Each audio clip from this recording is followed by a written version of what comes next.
Hello, welcome. I'm Geeta Mohan and you're watching India Today Global. Now, the big story, why is the internet buzzing when it comes to Vance and Kirk? First, Jeffrey Epstein and now Erika Kirk. After a close moment captured between US Vice President J.D. Vance and Charlie Kirk's widow, Erika Kirk, at an event of Turning Point USA, internet has indeed been buzzing with rumors and speculations about a possible spark between the two. Online streamers have come out with their own version of these images, and MAGA is supporting that rumor. Take a look at this report by Mahashweta Lala. As US President Donald Trump faces criticism for his association with sex offender Jeffrey Epstein, his deputy J.D. Vance is not behind. In a recent Turning Point event at the University of Mississippi, Vance and Charlie Kirk's widow, Erika Kirk, shared an emotional hug on stage. Images of J.D. Vance in a close embrace with Erika Kirk went immediately viral. While J.D. Vance placed his hands on her waist, Erika held the back of his head. Many critics called the movement inappropriate, while some others called it simply a human emotion.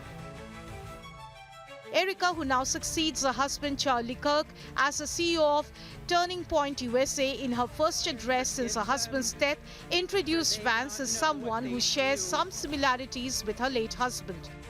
The speech instantly raised eyebrows. No one will ever replace my husband.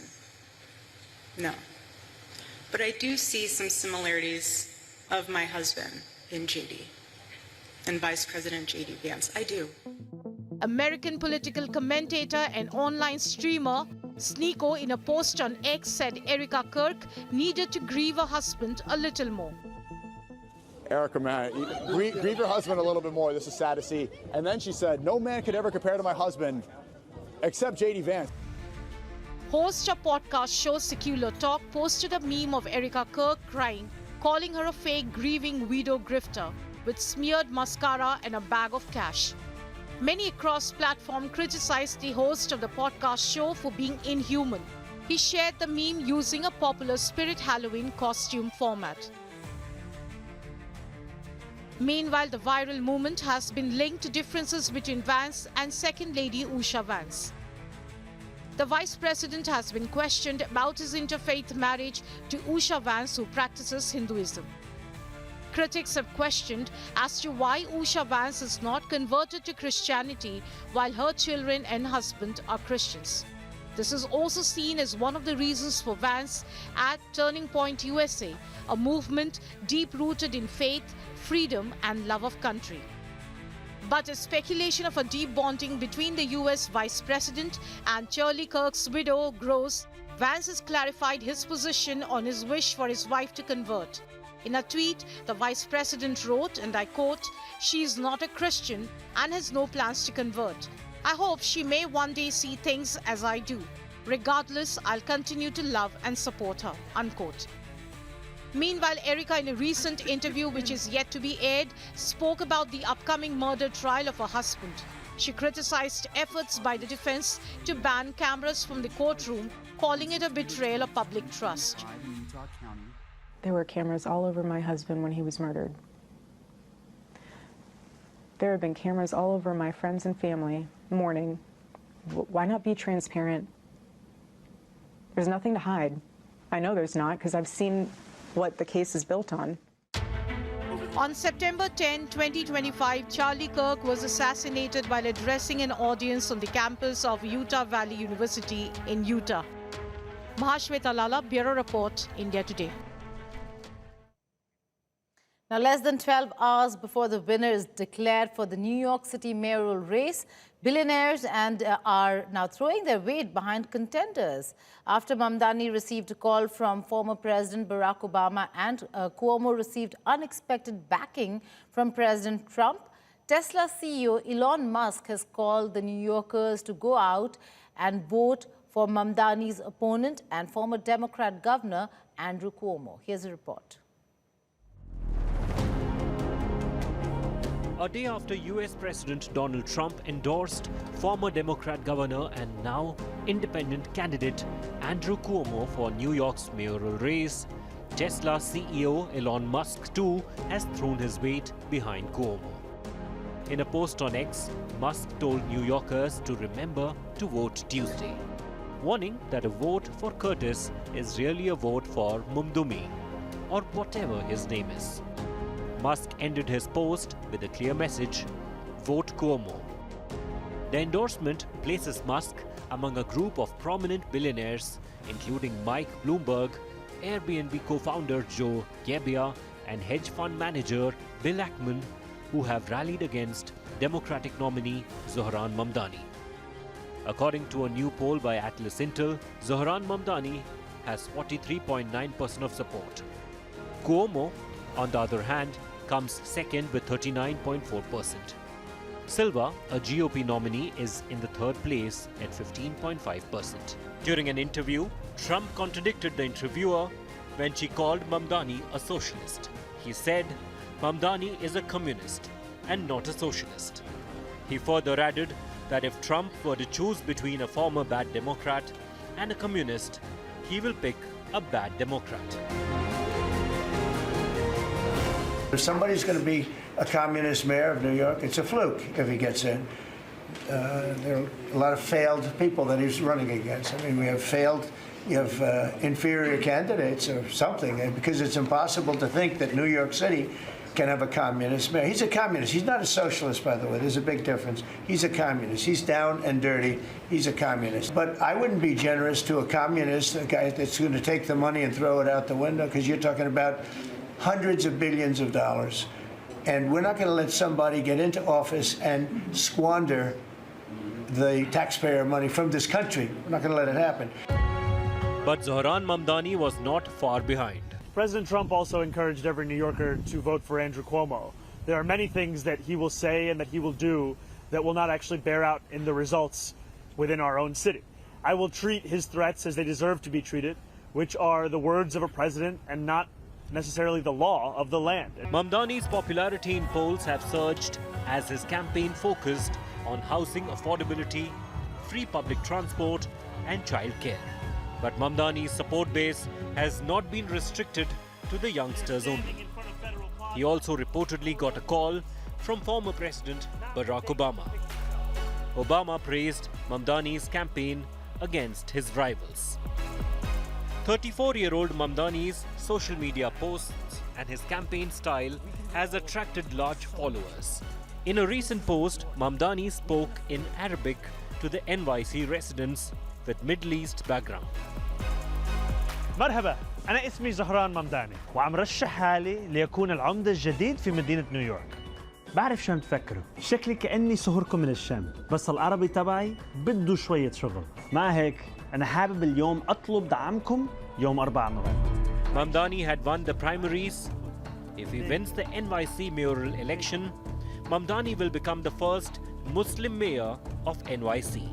Uganda-born Mamdani's father, Professor Mahmood Mamdani, is a respected political thinker. His mother, Meera Nair, is a renowned Indian-American filmmaker. With Mahashweta Lala, Bureau Report, India Today. And Rohit Sharma, my colleague, joins me from Washington in the United States of America. Rohit, thank you so much for joining me. It's noon in New York. The voting began at around 6 a.m., 9 more hours to go. The expectation is that Mamdani is still surging ahead when it comes to the race.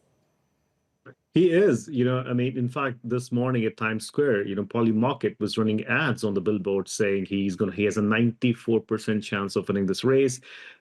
All the polls have indicated that he is possibly going to be the first ever Muslim/immigrant/Indian and South Asian, as some people like to call it, mayor of New York City. And I think, what we've seen, the kind of statements we've seen from Republicans, from President Trump himself, I think him being the mayor of New York is going to put Washington, D.C. at odds with New York City. Well, that's right. But also the fact that there are many issues at play over here. He's taken a very, very firm stance and policy position when it comes to various issues. How will that play out for a mayor of New York? New York City hosts all the countries of the world, which includes India, which includes Israel. So how is that really going to play out for the new mayor, should he be declared one? Well, look, I think he has a tough ask. He's obviously captured the imagination of New Yorkers. When he started his campaign, 10th November 2024, 5 days after the Democrats had lost the election, he was standing alone on an intersection. There was nobody who knew him, and he was holding a placard that said his name. From that to this, he's been able to do that. He's successfully, taken on Cuomo in the primaries. It forced Cuomo to run as an independent. He's forced Eric Adams out. So it's going to be a very challenging task. We've also seen religion play a role, be it, Hindus for Mamdani and, Muslims against Mamdani and Hindus for Cuomo. There's a lot going on, even Jewish people that have a lot to say. So I think it's going to be a very interesting challenge. I think after tonight, I think the campaign stops. And then the promises he's made, especially on the platform of being a socialist, I think that would be put to test. And also, important questions for a lot of Democrats to answer. Would they want to, stick around with the socialist policies, or how would they distance themselves from the platform of Zohran Mamdani? So interesting times ahead, Geeta. Right, absolutely. You keep sending us the dispatches from the United States of America. We'll keep our viewers updated on what's happening on the ground from 6 a.m. tomorrow onwards. Watch India Today Global for all the live updates. Thank you so much, Rohit, for joining us. Now, the U.S. government has shut down or enters its 35th day. It could be 36th, which would make a new record, because this is matching a record set during President Donald Trump's first term for the longest in history. The shutdown has resulted in food assistance for the poor being halted for the first time. Federal workers from airports to law enforcement and the military are going unpaid. Many families are now without the approximately $180 per month on average of food stamps. The Trump administration said it would partially fund November food benefits, but warned that it could take weeks or months for the aid to be distributed. The Senate has voted more than a dozen times against a stopgap funding measure passed by the House of Representatives, and no lawmakers have changed their position yet. Trump's Republicans hold a 53-47 majority in the Senate, but need votes from at least 7 Democrats to meet the chamber's 60-vote threshold for most legislation. Democrats, however, are withholding their votes to extract an extension of some health care insurance subsidies. During the shutdown, Trump has focused on foreign policy from Gaza to Russia to Asia. But recently, he began calling for Republicans to abolish the Senate's 60-vote filibuster threshold. The 15th shutdown since 1981 stands out not just for its length. It has inverted the normal partisan dynamic in which shutdowns have often been provoked by Republicans. Now, Islamabad calls it a game changer, but Beijing calls the shots. As Pakistan unveils its Chinese-built Hangar-class submarines, this billion-dollar deal raises a bigger question. Who's really commanding Pakistan's deep waters? Take a look at this report by Jyoti. They call it a game changer. Islamabad says the Chinese-built Hangar-class submarine will restore balance in the Indian Ocean. But let's be honest, this is less about military balance and more about Beijing tightening its grip on Pakistan's defense system. Under a $5 billion deal with China, Pakistan's getting 8 Hangar-class subs by 2028.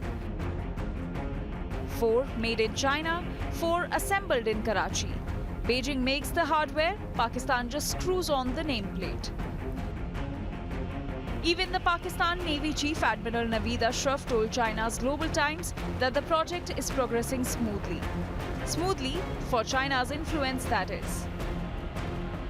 These submarines are based on China's Type 039A Yuan-class diesel-electric air-independent propulsions, stealthy on paper.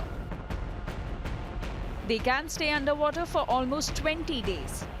Each can launch both torpedoes and Babur 3 cruise missiles up to 450 kilometers away.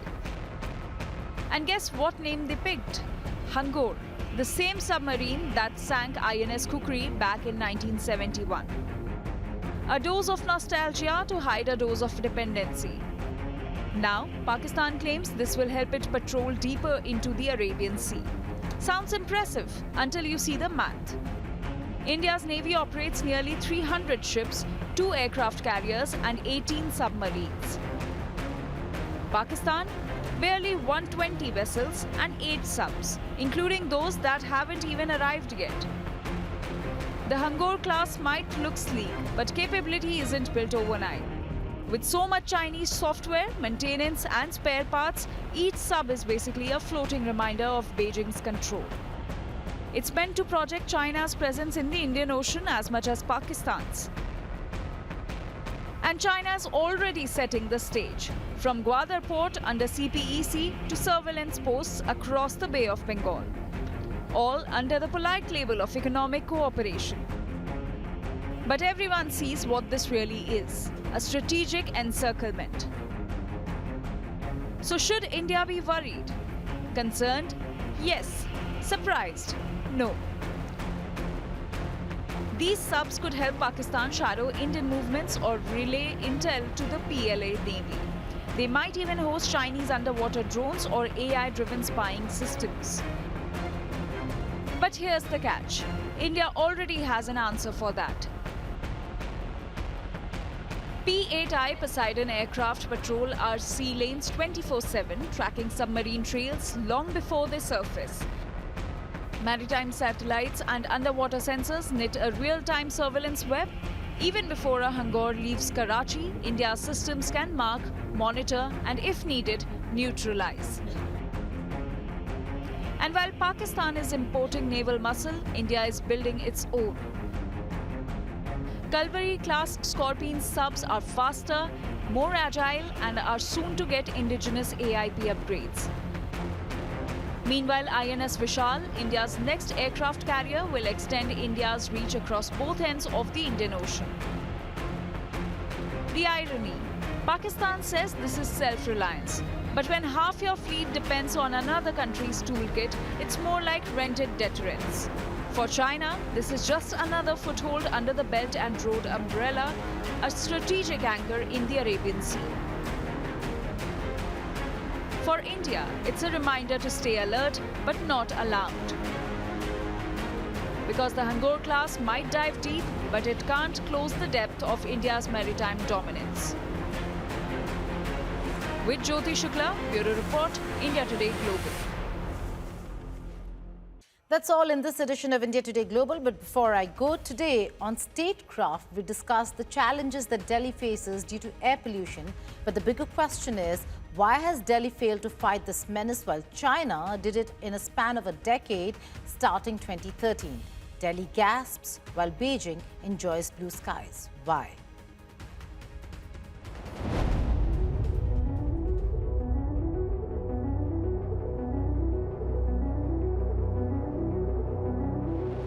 A grey ghost haunts Delhi, a choking, invisible killer that seeps into lungs, blinds skylines, and smothers a city that never sleeps. Every breath feels heavier, every morning looks dimmer. The capital of India, once proud and powerful, now stands powerless against a haze of its own making. Schools shut, flights delayed, lives shortened, scores of deaths every year and counting. It's not fog, it's a failure of policy, planning, and political will. While Delhi gasps, Beijing, on the other hand, once the world's pollution capital, breathes clean. 10 years ago, China fought its apocalypse and won. Delhi, meanwhile, is still fighting the same war with less courage and lesser clarity. Should Delhi take a page out of China's book? Hello and welcome. You're watching Statecraft with me, Geeta Mohan.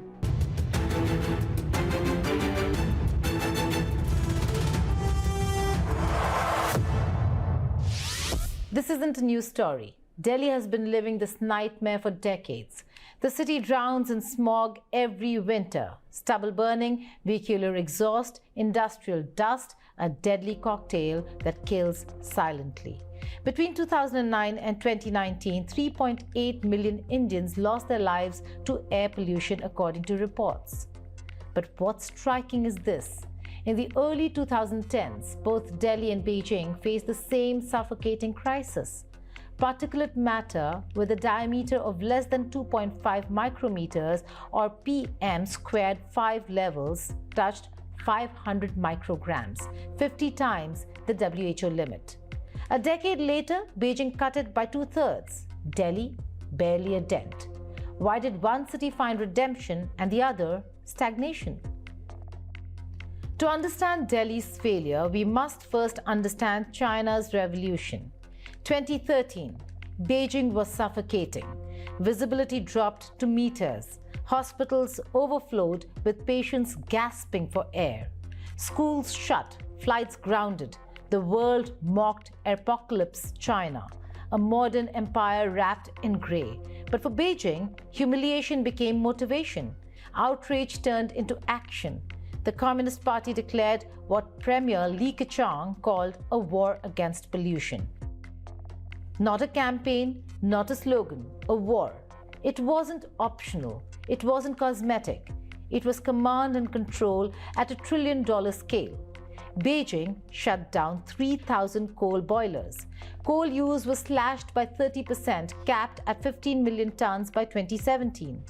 Factories that refused to comply were sealed, relocated, or dismantled. Steel and cement plants were forced to cut emissions or close. Industrial giants bowed to environmental edicts. The message was clear: clean up or shut down. And when Beijing cut coal, it didn't just turn off the lights, it turned on the sun.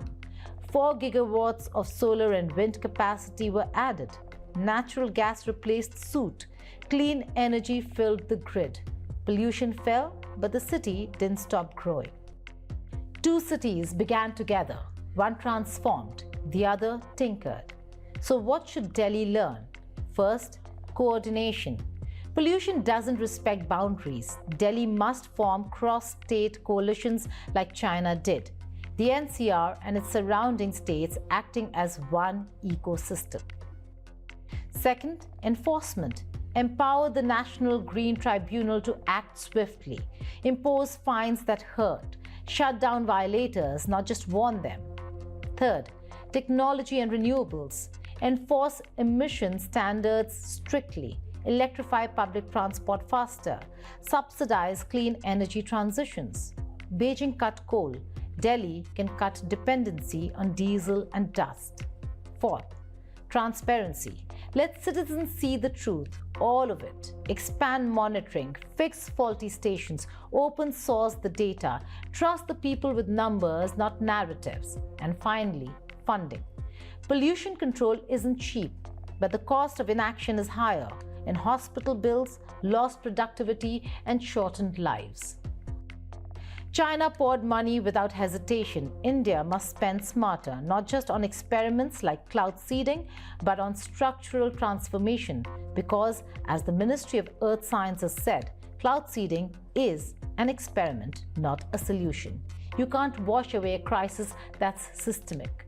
You must dismantle it. The lesson is simple. Beijing fought back with policy, with power, with purpose. Delhi still hesitates. But every breath lost is a reminder that time is running out, and so is air. So Delhi must finally ask itself, will it keep gasping or will it finally start breathing?